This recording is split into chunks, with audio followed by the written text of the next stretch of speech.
Hi.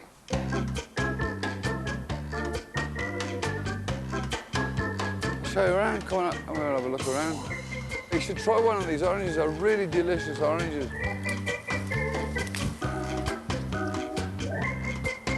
The bird shit on it. Try that, it's really a beautiful orange, it really is. I'll let you try first. You just sprayed them this morning. Rock superstar John Ozzy Osbourne found fame and fortune in the early 70s with the classic heavy metal band Black Sabbath. Constant touring, both with Sabbath and his own band in the 80s, led him to the life of a beer-swilling, drug-crazed, bat-biting hellraiser. This year, Ozzy has been touring the States with Sabbath, who have reformed for the first time since Live Aid in 1985.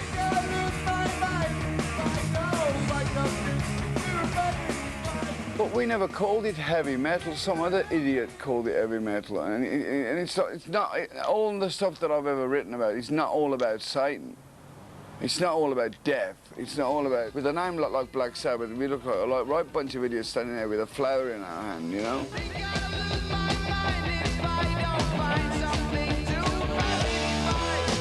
Black Sabbath came in to the office where I was working for management, and I was terrified of them, absolutely terrified. I think he had a pajama jacket on, stuck together with a safety pin, and he had a tap around his neck on a piece of string. That was his jewellery. We went down to Shepperton Studios to rehearse, and then I took her out to wine and dine and got pissed and left on, and that was the end of that.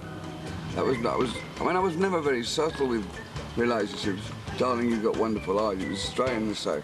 You're going to be more of a gentleman, aren't you, Jackie? I was a gentleman. I said please. Oh, yeah. No, you're me and your pleases. Can I have your knickers on my head, please? I'm like the good front person, you know, it's like the good guy, bad guy. It's like you see me and they think, oh, she's such a nice lady. And then they see the other half, and then they just can't see the two of us together, and they kind of like look at us and they go, oh. Ozzy, Sharon and their 3 children spend half of the year in their magnificent home in Beverly Hills. Ozzy has come a long way from his working-class background in Birmingham. My background, where I come from, was very, very poor. I didn't have a great deal of money. My parents did the best they could for us. And when I was a kid, we'd have like a can of Heinz soup in a saucepan and then another can of water to make it go further. When I was a kid, we used to go scrumping for crab apples. I remember the first time I started at the Beverly Hills Hotel, they found me climbing a tree. I was filling my shirt full of oranges. I go, well, we do have them on room service, sir. I know it kind of, the old habits don't die, you know. we look like we were all a bunch of pigs. See, Dad, Mum slaved over the stove. My wife has spent all night cooking this. Would you believe I was the most incredible cook in the world? The recipe's like this. You get the yellow pages, you find restaurants. Delivery. And it takes them 3 minutes to cook all this food. The Hollywood mansion was the marital home of Don Johnson and Melanie Griffith before their much publicised divorce. The couple left behind their furnishings, most of which aren't to Ozzy's taste. We had this chef, and I employed him, and he was doing a trial dinner for us all. And it was when we lived here 3 years ago. And so he came in, and he was a really great guy, and everything was very healthy, and made all the courses himself. And Ozzy refused to eat, and he locked himself in his room and wouldn't come out because he said, I'm not having a fucking chef. Ozzy Osbourne was a fucking chef. And he wouldn't eat the dinner. And we had to get rid of the guy who was there the chef. one Well, day. the chef, I felt like a right twat with having a chef. Hors d'oeuvres? What's a fucking hors d'oeuvre? You only get a bacon sandwich and a fucking cup of tea, and that'll do me. Well, Cordon bleu and fucking crap. Where's the I don't like this Chinese they're all shit. round here. Here. I don't want that. Why not? I cooked it for you. There I'll you be go. sick. Stop it. Kelly. This has got somebody's pukes on a plate. Dad, Mum slaved over the farts that Can I have a shovel to put this down? You can put it in the waste. Have we got the paramedics number? It looks like something squeezed out. Is it? Stop it, Ozzy. Dad! Stop it.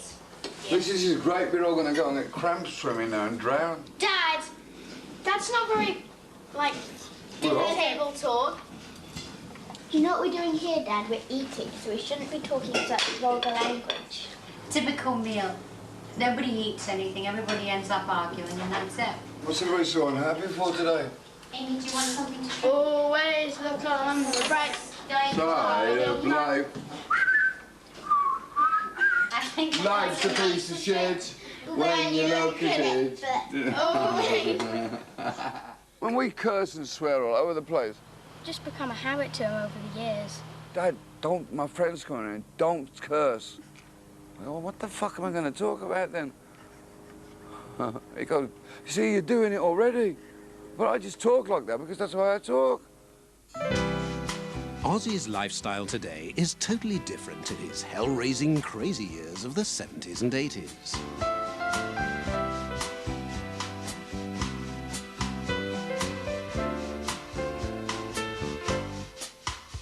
My persona on stage and my past history and the crazy days and whatever, people think, they must think I sleep upside down on a fucking rafter somewhere in a dungeon somewhere.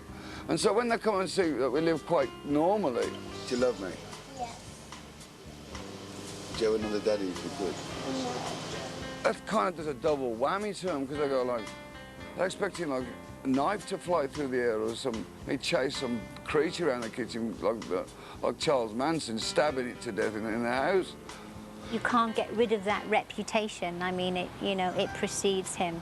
Ozzy Osbourne bit the head off a bat. I remember I had an argument with a record executive, and he turned around to me and he goes, why am I listening to you anyway? You're married to somebody that bites the heads off bats. They all taste great. So that even came from, you know, a mature record executive, or he was meant to be. Actually, he was a moron. The funniest one of all was when I did Germany. And this guy, this mayor of fucking Munich or something, comes to the gig and he comes in and he goes, we understand you kill animals. You must give 500 mark bond that if you kill any, I said, you've got to be joking. You telling me about killing animals? You exterminated half the fucking world 50 years ago. And you give the balls to give me about killing a fucking rat or something. I wind them up all the time. Like I tell people we have bat stew for dinner and stuff. And one time I did Madison Square Gardens, and they had a travelling circus with all the live animals down there. They wouldn't let me go in. I said, I'm going to bite the head of an elephant. What the fuck do you think I am? Or, I mean, yeah, there's a lion cage there. I'm going to go in there. If it was a pussycat, I may go, but not a lion's got teeth bigger than my arse. This is Amy. This is Kelly. Hi. And this tired one's Jack. He's been watching Aliens all night. What you got in here? Rocks. It was so funny today in school. We were watching this movie. The teacher said it was appropriate and they were swearing in it and everything. I told you. Well, I thought it was a Christian school. Tell that to the teacher. They're at a very strict Christian school, quote unquote. Christian school. And I think they thought that we were a challenge to take on. One kid said, you know what, Dad? My teacher said to me that he went to one of your concerts a few years ago and that you wouldn't perform until they handed around the audience a bowl that they all spat in and you drank the spit before. I says, Jack, I'm your dad. If it was booze, I would have drunk it. So I think that we're an experiment for them. When I go to the Christian school, they all run away, throw holy water over each other. Don't bring your dad.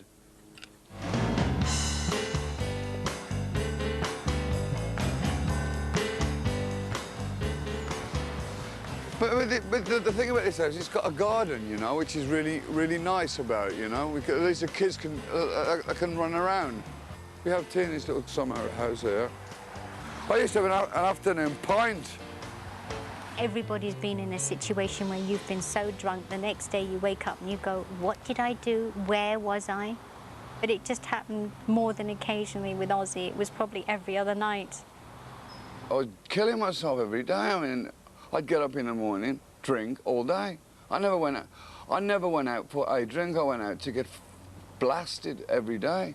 He would disappear for days on end, and I had no idea where he was. I mean, he would go out to a bar and not come back for 2 or 3 days. Back, you think, God, did I really put up with? I must have been mad to put up with all of that. And now it just seems like it was somebody else living that life. It couldn't have possibly been us.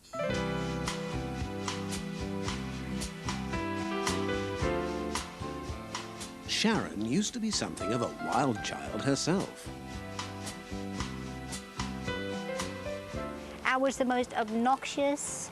I was like the typical little rich bitch that everybody looks at and went, my God, she's not here. I mean, it's like, oh, not her. And everybody used to like leave because I would be the loudest. I had a mouth like a truck driver. The way I see it, you got addictive people and non-addictive people. Like my wife, in the early days, would drink heavily. Worked with ELO, which had to be the most boring band in the world to ever work with. It was like working with old age pensioners. And I can remember we did this huge world tour. We were in stadiums and it was the most boring thing. And I was the one that used to wreck the hotel rooms. I worked with Lindsay DePaul. That was very interesting. We were sharing a room together.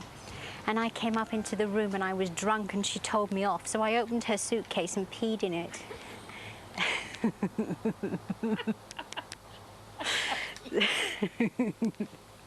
So that was the end of my working relationship with Miss DePaul.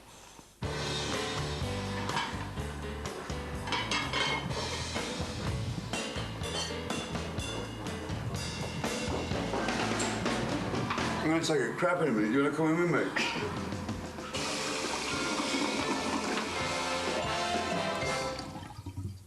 Formed character, Ozzy's favourite tipple is a carrot and celery smoothie.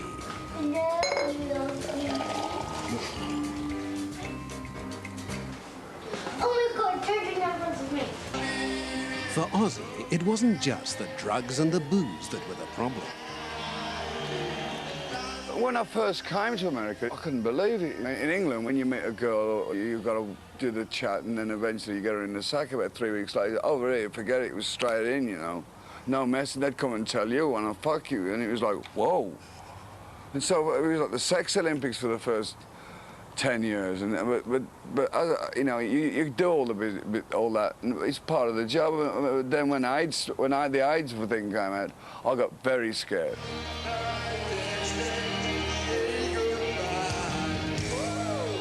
A man can go out and screw 10 chicks a night, 7 days a week, and he's a stud.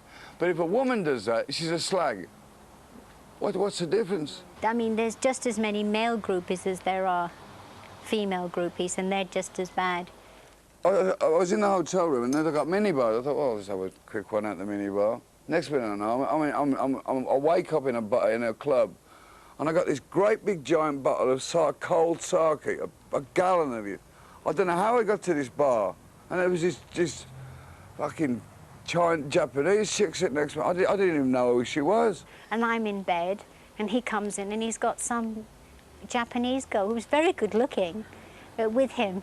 The door opens, Sharon punches him in the eye, punches her in the eye, takes a picture frame off the wall, smashes a picture frame over my head. She went flying through the door with him after her. I'm thinking, how the fuck did this happen? My house, and I was the only one that wasn't invited. She could never party without everybody leaving by 7:30 with me swinging through naked or something, you know, coming in with a dead cat hanging off my shoulder or something.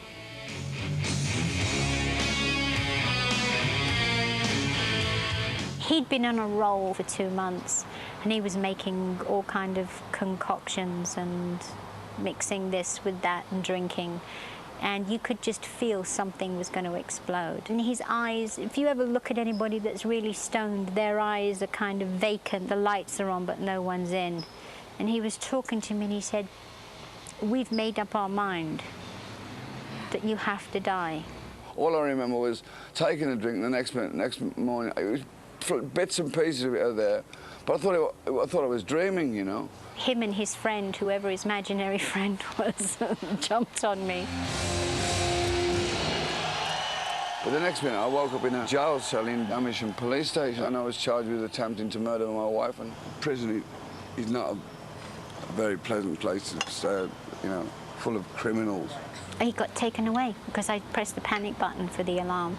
I was in such a state of shock.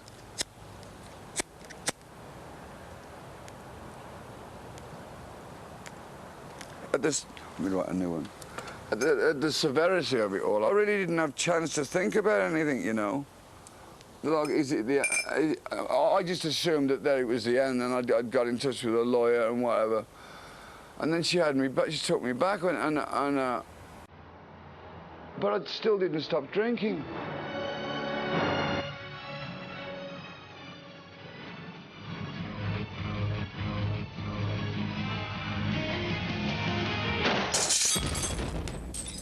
It was at a point where we just couldn't cope. Ozzy and I were both totally insane with our behaviour, that we would have ended up with nothing and just probably been put into a lunatic asylum, the pair of us. So I woke up one morning and said, that's it, you know, I cannot do this. I couldn't make head and a tail of it, that she just suddenly stopped. To do that, I was so baffled by that someone can be a heavy drinker and then just stop. So I haven't drunk since 1980. I don't know, something just gave in, and I thought, I never want to feel like this ever again. I never want to wake up or come around feeling this dread, this impending doom. That's what I used to suffer from. So I got an addiction therapist, and they just put me unconscious for 3 weeks. Good old cup of English tea.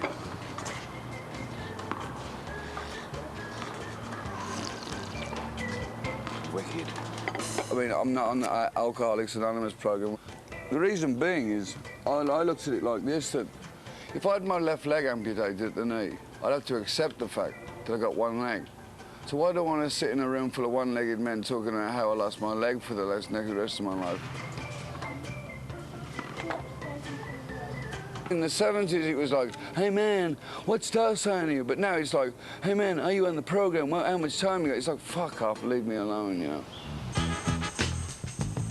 The new drug and alcohol-free Ozzy Osbourne is a fitness fanatic. The worst thing that anybody can say to me is like, Christ, Ozzy, you're gaining weight. That really spoils my day, you know. I don't feel comfortable in gyms, you know, because you get these like he-men there. You feel like a fart standing next to them, you know. He'll work out for 2-3 hours at a time, you know, non-stop, won't take a break. It's good fun, though. Don't look like I'm having good fun.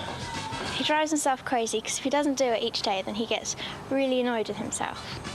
Get fit and die quicker. I know my luck, I'll probably get shit on by some rare bird who's got some rare virus and die on the front there with a big blob of bird shit on my shoulder. He goes through phases with foods and drink too. He goes through these stages, like being a vegan, to eating fish and rice, to eating chicken and rice.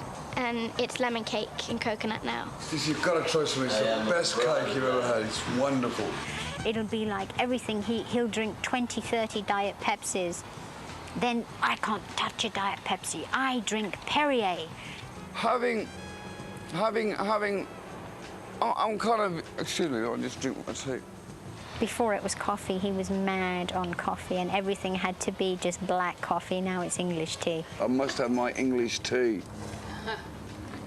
You know, over here, they can't make a fucking cup of tea to save their lives. They put the tea bag on the side and put a cup of fucking water by the side. Pisses me off, that does. And I say to these waiters, when you go in the back, get the tea bag, put the tea bag in the pot, pour the boiling water on the tea bag and let it stand. Yes, sir. And he still comes on a fucking tray with a tea bag on a plate. Everything he does to a fault. When he diets, he won't eat for days on end. He won't anything. I mean, it's all you can do to make him take water. And then when he binges, he'll eat chocolate all day long. He goes downstairs about 3 in the morning, stomping about eating chocolate. And then he'd shouts a lot. Last night, I turned around and he had a crunchy bar stuck to his back, half eaten. So he had this much crunchy bar on his back, and where he'd been sweating, it was all like... I turned around and thought, what the hell is on his back? I thought the cat had crapped on his back or something, and it was crunchy bar. No, because I'm short-sighted. There was half of a chocolate bar in the ashtray. And I went to light it thinking it was a fucking cigar. I'm wondering why it wouldn't light. He just likes smoking for some reason. He can't really help it. And it's really like his body, I mean. They hate the smoking. None of us smoke. I've never smoked a cigarette in my life. I tell him what these facts that I find out when I read books, like, do you know if you smoke 20 cigarettes a day for a year, you drink a cup of tar, and then he like stopped smoking for a week. But every day he gained a pound because he kept eating like chocolate and everything. So he said, I can't take this anymore, and so he smoked a cigarette, and I said to him, Dad, what's the point? Because what do you prefer? Like, dying of lung cancer in the next 10, 15 years, or like putting on weight? And he said lung cancer. I have to sit outside and smoke. Fucking $3 million house, and I'm sitting in the fucking tennis court smoking a cigar at night. When he went for a checkup and an x-ray of his lungs, he didn't really have so much tar in his lungs. And his heart, he's got a heart of a 25-year-old, and his lungs are really good. So I guess he's doing quite well. Because Fergie now is over here doing fucking weight loss shit, which is such an embarrassment. When one of our royal family are over here fucking... And yes, I am from the royal family. I lost weight by eating this shit. And it doesn't work. If you want to lose weight, you've got to cut down your fat and work out. I mean, what they've got up to lately makes my antics look like a joke. There was a 1-800 number here where you could hear that Camilla Parker Bowles, whatever her name is, talking to Charles, and he was like two school kids. I'd like to come back as a tampon. The fuck's the matter with him? I mean, he would want to come back as a tampon with a right. He's the future King of England wants to come back as a tampon. He's got psychological problems, big time. It must be them ears.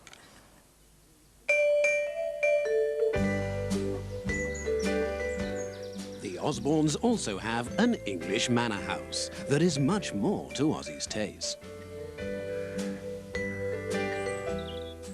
We've been here about 4.5 years in Buckinghamshire. I think it's about 180, 170 acres. When we bought it, it was in a terrible state. It was a complete and utter shell. And he heard that I bought the house, came back from America, came down the drive and went, this is it, you're insane, this is the last straw. And for probably 7 months, it was a nightmare with him. It had no roof. It was like a derelict. I said, how much did you pay for it? She said, £1 million. I said, you must be insane. And I must be even more insane for working my arse off for you to buy it. But she's turned the house into an absolute paradise. Because when I go back to England, it brings me back down to earth. Because the thing about America is a lot of bullshit. Like when you're first in town, you think, oh, it's ever so nice. You go and buy a kitty litter bowl and they go, enjoy. When you go and pay for it. What are they going to do? Eat the shit. I mean, everything's have a nice day and you're welcome. You know, it's all crap. Yeah, they're all so happy all the time. It's a bit weird. Because everyone in England's really sad and everything. But in England, it's like, oh, take it or piss off with it. You know, it's like, there's none of that bullshit in England, you know. People think, oh, you know, mad rocker, he's got to have jukeboxes and pinball machines. Ozzy likes things to be traditional, and he chooses most of the paintings.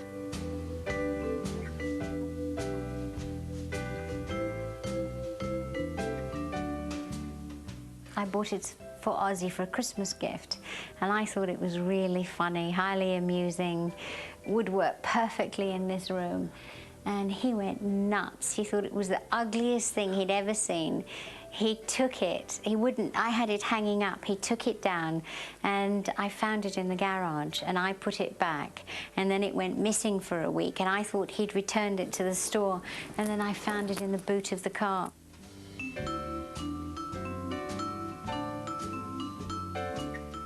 He loves naked ladies, and you'll see that most of the paintings in this house are of naked women. I like Victorian naked women because the reason being they had beautiful shaped bodies, had shape, whereas now they're like just sticks. I mean, in this town, if they ever find the fountain of youth, they'll pipe it straight to LA.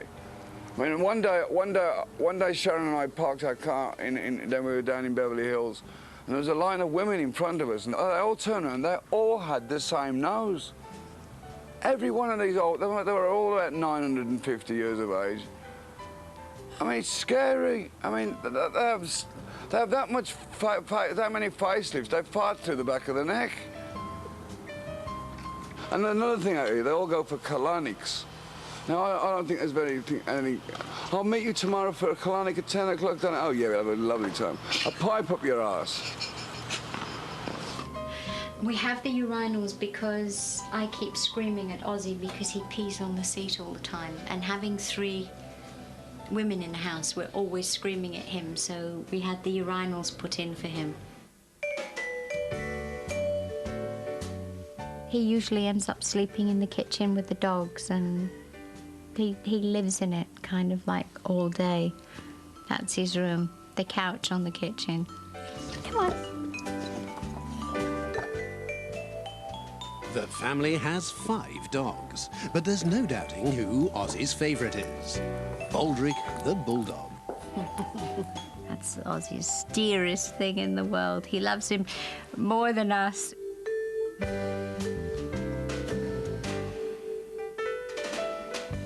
He's had 2 facelifts because it gets very hot in the folds and it leads to them scratching their face because it's hot and sweaty, and it leads to infection. He's had each side of his face done, and he now wants to have some lip implants. Baldric hates being parted from Ozzy. He kind of goes through these phases where he won't talk to anyone, and he really does pine for him terribly. Because literally when they're together, they do everything together when Ozzy's here. When Ozzy rides his motorbikes, Baldric's at the side and goes riding with him. They sleep together, everything. Look at him, how handsome he is. It was Christmas Day, and I'm working out in my workout room, my gym in my house in England, and Sharon comes in and she goes, "I've got you a great Christmas gift." I said, "Is it breathing?" She said, "Well, don't be like that, come down." I walked down and she's bought one of these Vietnamese black pot-belly pigs. I said, "You know what? Whether it's Vietnamese or whether it's English or Chinese or whatever, they stink and they shit everywhere. I don't want it, take it back." So anyway, I'm working out in my room, and she said, "Dogs have attacked the pig." So from working in this abattoir, if a pig is freaking out, you pick it up by the back legs to disorientate it. So now I'm standing there in the kitchen of my house. This pig is shitting currents out of its eyes like buckshot because it's scared. Half its head's ripped off from the dogs. I've got the pig, I'm holding it like this now. I don't care if you're Arnold Schwarzenegger. You hold the pig on, it gets pretty heavy after 5 minutes. I'm going, "Sharon, call the vet." And the dog's like, "Bacon, give me some more." You know, I've kicked the dog out the way, and Sharon's giving me the most almighty bollocking in the kitchen for holding this pig upside down. And you can't get rid of the smell. I had to incinerate all my clothes. I've professional cleaners to steam clean the fucking kitchen. Bond, James Bond. In LA, the only family pet is a parrot. Dad, that's sick. Can you give me like impetigo? And we've got a little bird here, and the bird goes and it kisses Ozzy. Hello. Hello! He loves me, the canary does. He puts his head in my mouth. People go, "Oh no, oh no." We're going to have him tomorrow for lunch on a sandwich. But it's a joke. The bird just happens to like Ozzy. My bird. This is my brother's stinky bear that he never washes, and it smells really bad. This is Baby. I've had him for 11 years now. But this bear, I have sent private planes, I've sent couriers, I've sent messengers. He's like a part of the family. When we can't find him, we all go into a major panic. It's only a piece of rag stuffed with a load of crap, but, you know. Don't be mean. Oh. That's all he really is. He's not alive, is he? I think I like it because he reminded me of the way I used to look. Hi, Ozzy. Give me another drink.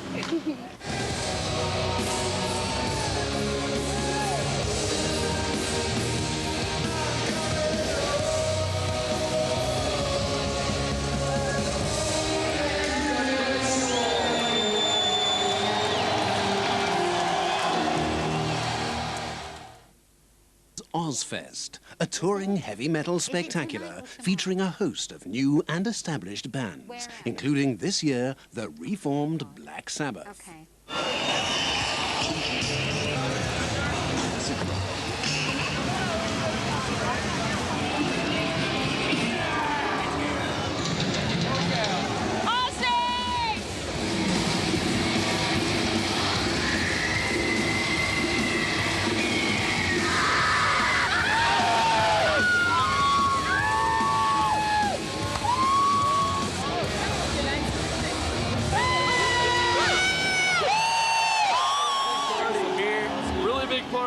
From a lot of people joining together to form brotherhood, to bring out the metal in every person, to let out your aggression, to feel the power, to know what Ozzy's really about. And Ozzy! Ozzy? He's a god, man. Look at Ozzy, how long he's been here.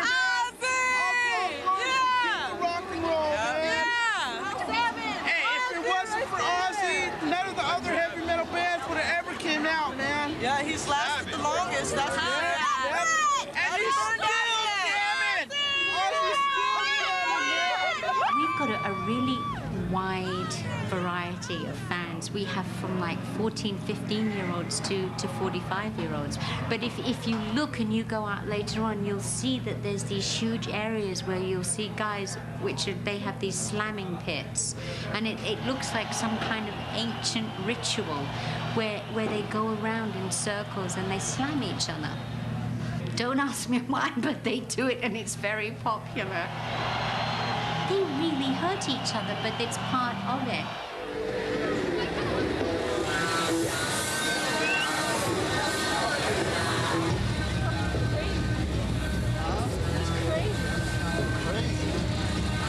Have you done this before? Never. I don't even take my top off in front of my fiance, okay? There's a lot of breast painting that goes on this tour. A lot of body painting, piercing, tattooing. Wouldn't you want to have Ozzy on your tits? I love it. I wish to take the paint off. That's why I keep getting the hose to try and get the paint off. The wife starts going. Ozzy and Sharon like to take their children on tour with them whenever possible.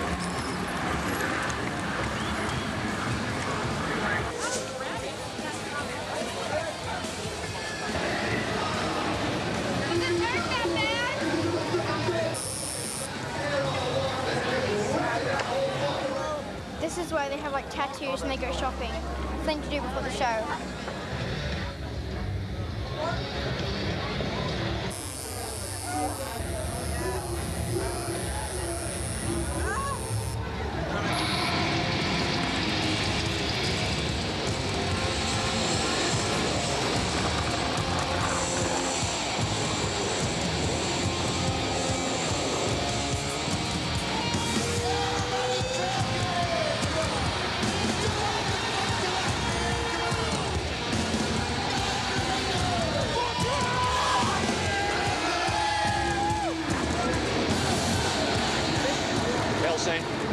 So this is my dad's room. Can we go in there? Yeah, no, he's not in yet. This is where I sit with my dad for about an hour before he goes on stage. And he listens to music really loud. And he punches the wall with his boxing gloves and breaks the wall down. Everything's marked so he knows where it is. This is tea bags, the sugar, and everything's in the same place every night so he can find it. The fruit he eats, but he's not eating strawberries because he's scared he's going to get hepatitis. And Jack opened his tuna so it's gone rotten. These are my favorite things. This is his favorite one, with the little sleeves. He never wears them because he says they're uncomfortable. So, and he if it's cold, he wears a sweatshirt that's cut out. And if it's warm, for the Sabbath set, he'll wear this shirt. And if it's warm for his set, he'll either wear this shirt or this shirt. So he has a choice. This is his workout clothes. And stink bombs. He plays jokes and throws them in all the dressing rooms, and it smells so bad. And he had them in his bag, 100 of them, $100 worth in his bag, and he dropped the bag and they all broke, and we had to deal with an hour's drive of stink. It smelled so bad.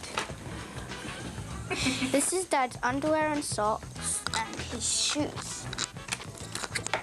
These are my favorite ones. He paints them. He paints his own shoes.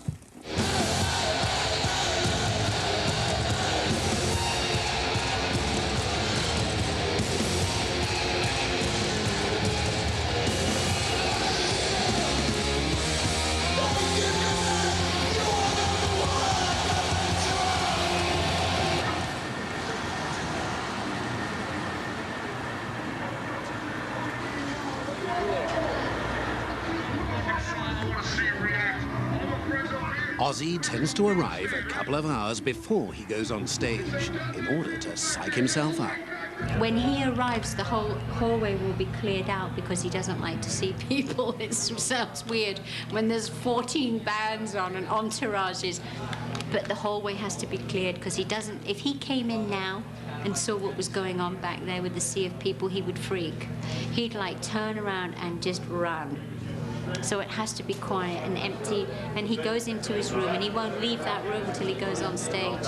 He listens to Paul McCartney and Annie Lennox and kind of revs himself up for going on. And he has his tea, he does his, you know, his whole mental thing of getting prepared, and he's very quiet. He doesn't like to see anyone talk. He'll come from up in the dressing rooms, down here, onto the stage, and then he'll run across here, right into the dressing room, which is right here. And he'll sit down there, warm up, and just get ready. He has a rest, like halfway through the concert, has a drink, has a sprayer, and it's just where he hangs out. This is Tony, who helps him in here. Hi, Tony. What's that? Camera. Excuse me. You well, Ozzy? Well, we are going to stage left now. And this is Joe Holmes' place where all his guitars are. And his equipment. And this is the sound desk right here to improve all the sound and all that. And if we want to go to center stage, this is Philly, who's Mike Borton's tech. Jack, what are you up to? You taking the tour tonight? Yep. This is Mike Borton's pearl color double drum set. And if we would like to move to stage right, it's where Robert Trujillo hangs out. This is stage right. This is Jack, Opie. how are you? Jack is in charge of the entire project here. He spent days and days and days putting it together.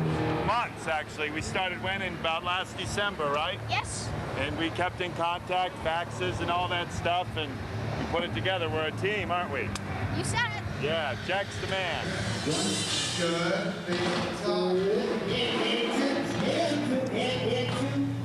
These are Dad's buckets of water that he uses to get people wet.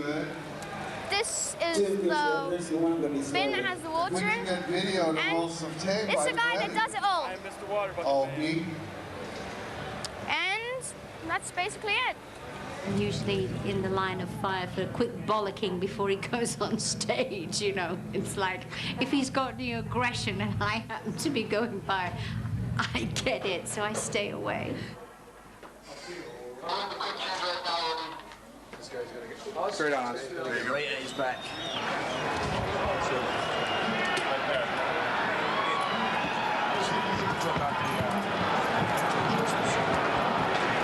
Okay.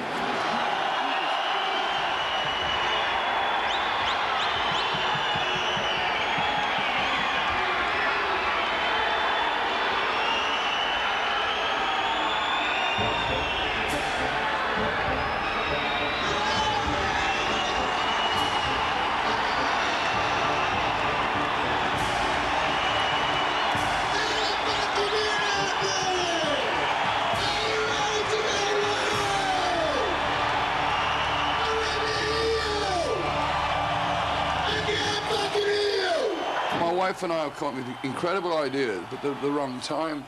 This time at these outside shows, and they told me that this time of the year is the worst pollen count in the world. So I've been dying, puffers, Ventolin, rubs, chest, voodoo spells. I mean, having a hell of a time. I mean, in the desert here, you get like the sun and the wind would kill you. Every tour it's harder, and I can't do this much longer, but he's a drama queen anyway, so it kind of goes with the territory with him.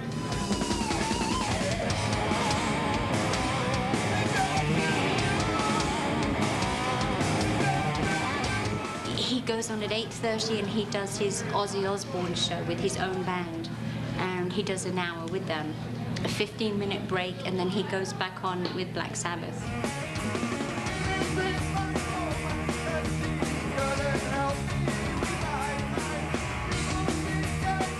So what are you going to do tomorrow? Are you going to chill out?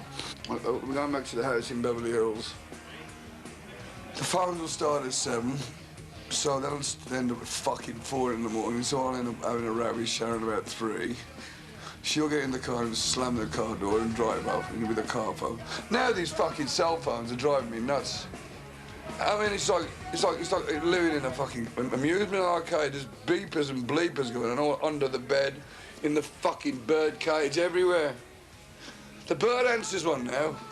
Hello! Oh, yeah! Everybody's got these wretched things. I hate them. I want to go and blow them all up. Whoever invented them fucking things. You got a car phone and a portable. What's the point? You're going to do 2 calls at the same time and drive. I don't know. When's it all going to end, you know?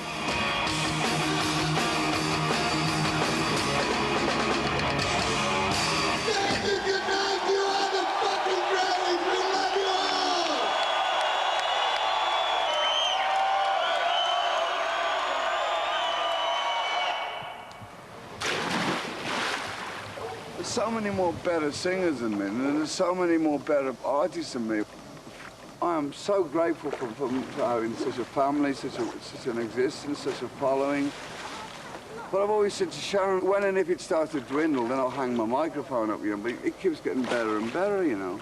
I don't know what the secret is. I'm just extremely grateful to the man upstairs and for being alive, you know. Happy knees. And your ma's gonna say, you gotta give me a head start, I'm an old man. Go! There's nobody like Ozzy. Nobody. You know, people think, oh my God, Ozzy, you know, raving lunatic, drug addict, alcoholic. Yes, you know, but too, there was so many good things, because otherwise I would have never stayed. I'd have to be completely nuts to stay. Do you want a fork, darling? Fork off, darling. I know I'm a little bit nuts, but I'd have to be totally out of my mind to stay. He's very generous to a fault, kind-hearted and amazingly funny. If you look back on your life, is there anything that you would change? And I wouldn't change a damn thing, because if I changed anything, I wouldn't be here now sitting talking to you, because I'm a believer that your life's planned out before you. I mean, why I'm not dead is a miracle. He deserves to be alive. He's a great guy.